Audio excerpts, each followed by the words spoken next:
But I'll be meeting very shortly with President Putin. It would have been sooner, but I guess there's security arrangements that, unfortunately, people have to make. Otherwise, I'd do it much quicker. He would too. He'd like to meet as soon as possible. I agree with it.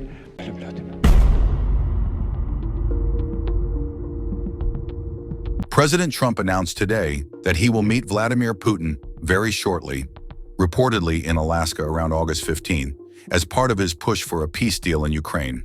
He stressed that the location and details will be announced soon and signaled optimism about progress, including possible territorial adjustments between Russia and Ukraine.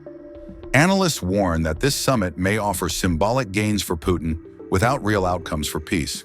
But I'll be meeting very shortly with President Putin. It would have been sooner, but I guess there's security arrangements that, unfortunately, people have to make. Otherwise, I'd do it much quicker. He would too. He'd like to meet as soon as possible. I agree with it. But we'll be announcing that very shortly, okay? And location. Yeah, please. Mr. President, with this meeting with Putin, is this Russia's last chance to achieve peace? And do you expect Ukraine to make any type of territorial concession? Yeah, I don't like using the term last chance. Look, it's, look, this is two very, very smart people. They've been going at it and their predecessors also very smart. They've been going at it for 35 years. It's tough. And, when those guns start going off, it's awfully tough to get them to stop. It really does. It's a war that should have never happened. It would have never happened if I were president. There was no reason for it.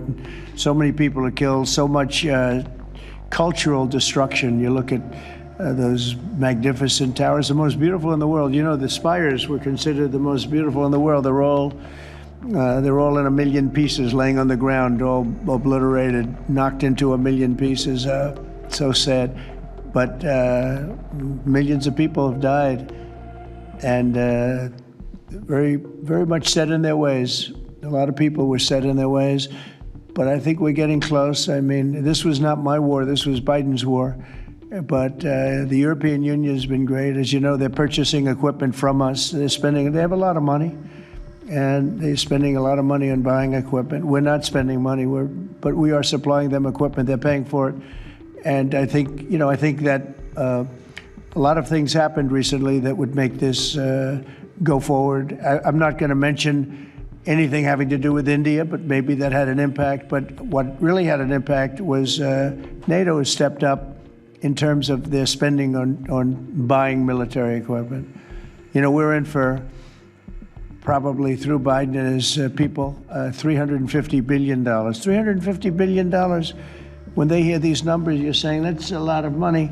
$350 billion the United States has spent on that. It should have spent nothing because it should have never happened. It would have never happened. And Europe is in for over $100 billion, which is, it should be the opposite if we were in for anything, but it should be the opposite. And I will say that Europe wants to see peace. The European leaders want to see peace. President Putin, I believe, wants to see peace, and Zelensky wants to see peace. Now, President Zelensky has to get all of his, everything he needs, because he's going to have to get ready to sign something, and I think he is working hard to get that done. Well, you're looking at territory that's been fought over for 3.5 years with, a lot of Russians have died, a lot of Ukrainians have died. So we're looking at that, but we're actually looking to get some back.